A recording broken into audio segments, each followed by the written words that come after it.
Nomor 4 ini Mas Dedi Setianto. Silakan untuk menyampaikan paparan yang sudah dibuat selama 10 hari. Silakan. Atas waktunya Pak.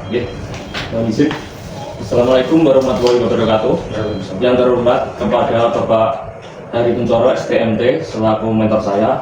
Kemudian yang kedua yaitu yang terhormat Bapak Doni Setiawan SD selaku atasan langsung saya yang sudah berkenan hadir dalam paparan pada hari ini dan sudah membimbing selama ini sehingga kegiatan orientasi dapat terselesaikan dengan lancar dan baik tanpa kendala suatu apapun.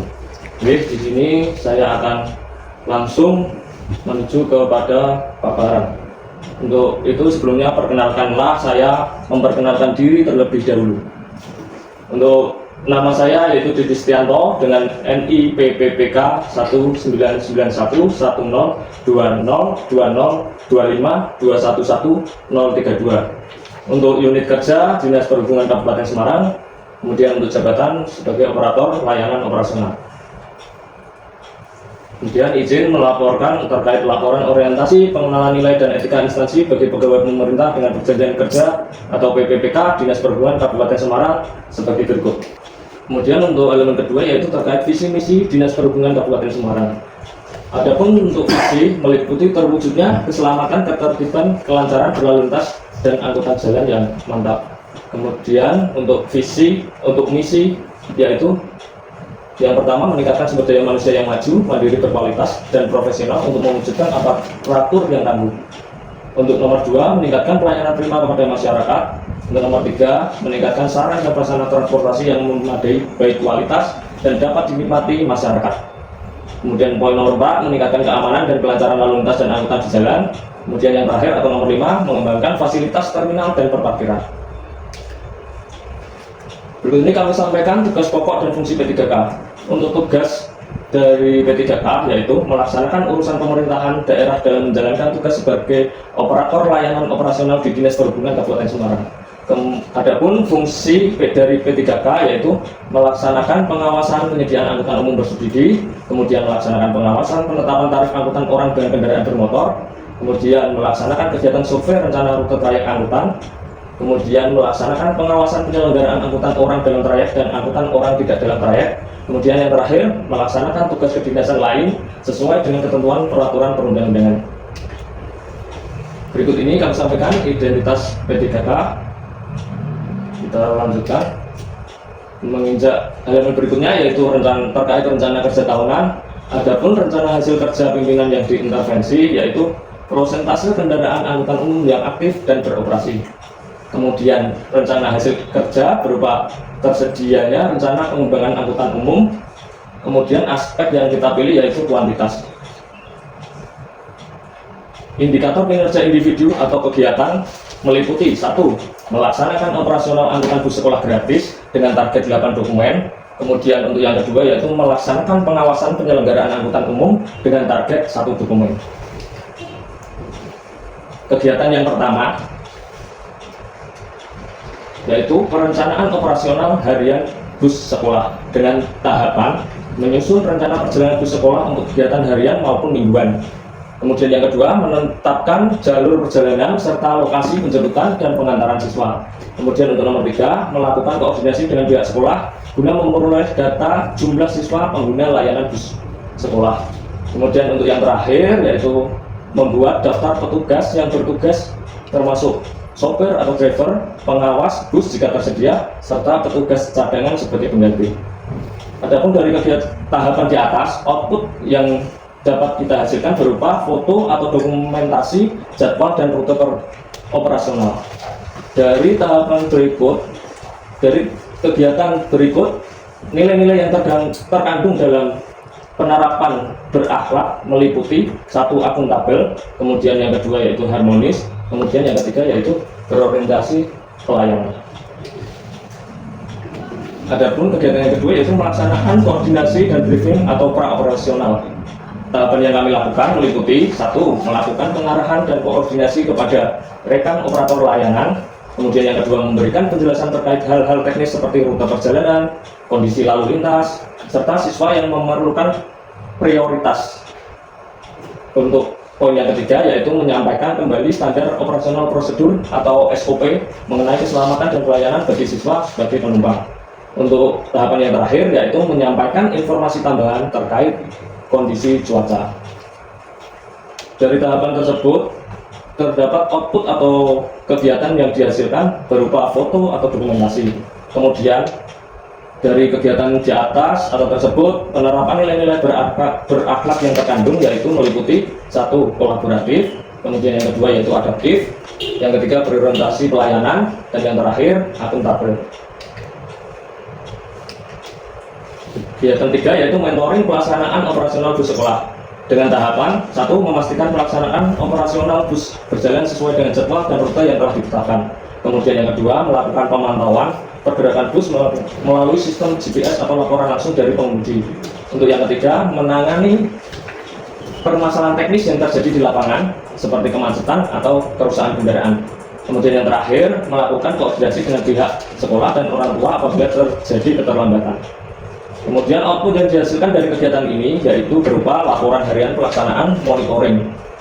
Kemudian penerapan nilai-nilai atau yang terkandung dalam kegiatan tersebut meliputi 1. Kompeten, kemudian 2. Adaptif, 3. Berorientasi pelayanan, kemudian yang terakhir yaitu loyal.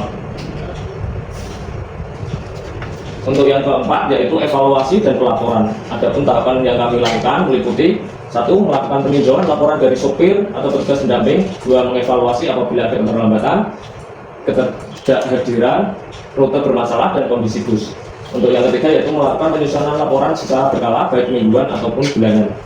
Memberikan usulan perbaikan apabila ada kendala terkait rute maupun jadwal operasional.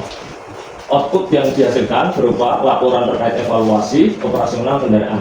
Kemudian nilai-nilai yang terkandung dalam kegiatan tersebut berupa akuntabel, 2. Adaptif, 3. Berorientasi pelayanan.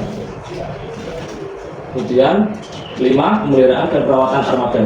Adapun tahapan yang kami lakukan yaitu melakukan pengecekan kendaraan dan kemudian berkoordinasi dengan teknisi atau bengkel terkait. Untuk yang terakhir yaitu melaporkan serta mendokumentasikan kerusakan pada kendaraan. Output atau keluaran dari kegiatan tersebut yaitu laporan pemeliharaan dalam bentuk catatan dan foto. Kemudian nilai berakhlak yang terkandung dalam kegiatan tersebut yaitu berorientasi pelayanan dan kolaboratif. Adapun kami sampaikan untuk kegiatan yang kedua yaitu perencanaan untuk kegiatannya yaitu 1. Perencanaan pengawasan angkutan umum dengan tahapan sebagai berikut. 1. Menyusun jadwal dan rencana kegiatan pengawasan secara harian, mingguan maupun bulanan. Menetapkan jalur serta operator angkutan umum yang menjadi objek pengawasan. Kemudian nomor 3. Melakukan analisis terhadap potensi pelanggaran serta risiko yang mungkin terjadi dalam pelaksanaan layanan angkutan umum. Kemudian untuk yang keempat, melaksanakan koordinasi dengan instansi dan pihak terkait seperti kepolisian, organda, dan lembaga lainnya untuk mendukung aktivitas pengawasan. Kemudian pelaksanaan pengawasan lapangan berikut ini kami sampaikan secara langsung, ini dapat dilihat di layar. Tahapan sebagai berikut dan output atau keluaran sebagai berikut. Kemudian untuk kegiatan yang ketiga, evaluasi dan pelaporan. Nomor 4, sosialisasi dan pembinaan. Kemudian yang terakhir yaitu penutup. Kesimpulan, melalui orientasi pegawai pemerintah dan pekerja kerja di daerah Kabupaten Kabupaten Semarang, maka dapat disimpulkan bahwa 1. Orientasi pengenalan nilai dan etika instansi bagi P3K ini berguna untuk melakukan pelaporan kegiatan keuangan di setiap program layanan di bidang angkutan jalan dinas perhubungan. Kemudian untuk poin yang kedua seperti di atas, poin ketiga juga, poin keempat. Kemudian manfaat bagi peserta dapat menanamkan sikap profesional, bertanggung jawab, dan berintegritas. Untuk yang kedua, bagi instansi yang berwenang dapat meningkatkan mutu pelayanan sehingga mendapat feedback berupa meningkatkan kepuasan masyarakat dan kepercayaan publik. Untuk yang ketiga, bagi masyarakat dapat kemudahan pelayanan dalam bidang transportasi. Kemudian di sini saya lampirkan terkait dokumentasi atau kegiatan kami di lapangan, dan untuk yang kedua yaitu dokumentasi terkait kegiatan mentoring selama kegiatan orientasi P3K di Kabupaten Semarang. Oke, demikian paparan dari saya, Pak. Barangkali ada masukan ataupun tanggapan, mohon izin.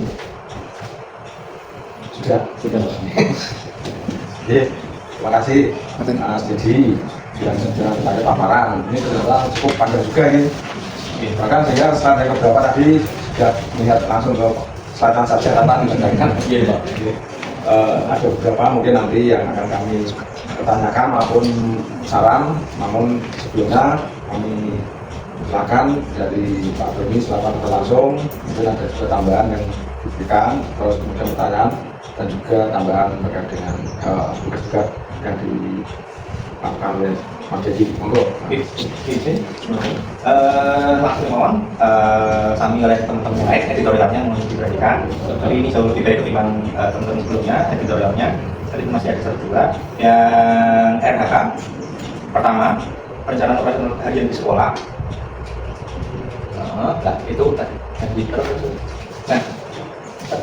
Nah, kan tahapan ada beberapa termasuk penetapan jalur, menyusun rencana, perjalanan, membuat daftar petugas. Nah, keluarannya hanya foto dokumentasi itu kan berarti ada yang tambahan lagi mungkin daftar tugas siapa dan nanti bisa ditambahkan melakukan koordinasi dengan pihak sekolah tentang jumlah siswa tadi kan wajib keluarkan di output misal nama nomor tadi ini Prof.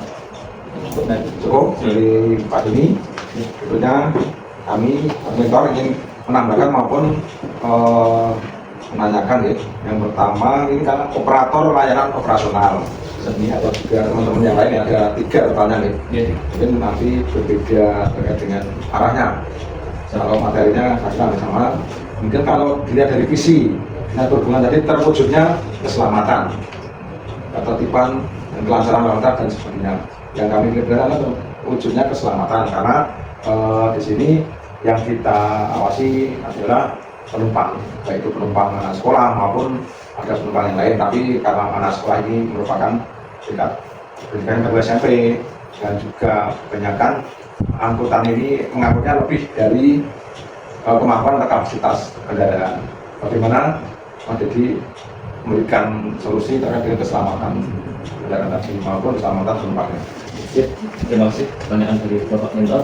Terima kasih ya, izin menjawab ya pertanyaan dari Bapak terkait keselamatan atau ketertiban itu prioritas utama ya Pak. Soalnya kita dalam melaksanakan kegiatan tersebut kita dituntut untuk selalu menjaga keselamatan dari siswa-siswi ataupun penumpang yang dibawa oleh bus tersebut. Adapun beberapa cara yang kami lakukan meliputi satu yaitu melakukan inventarisasi Pak terhadap siswa-siswi pengguna layanan bus tersebut. Kemudian kita menanyakan secara langsung terhadap operator layanan bus sekolah. Kemudian untuk yang terakhir yaitu berkoordinasi dengan sekolah pengguna layanan operasional bus gratis tersebut Bapak. Seperti itu langkah-langkah yang saya lakukan. Intinya keselamatan adalah prioritas ya, aman ya. Bukan kuantitasnya tadi ya. Terima kasih Bapak. Saya tutup demikian paparan dari saya, kurang lebihnya mohon maaf. Wassalamualaikum warahmatullahi wabarakatuh. Waalaikumsalam.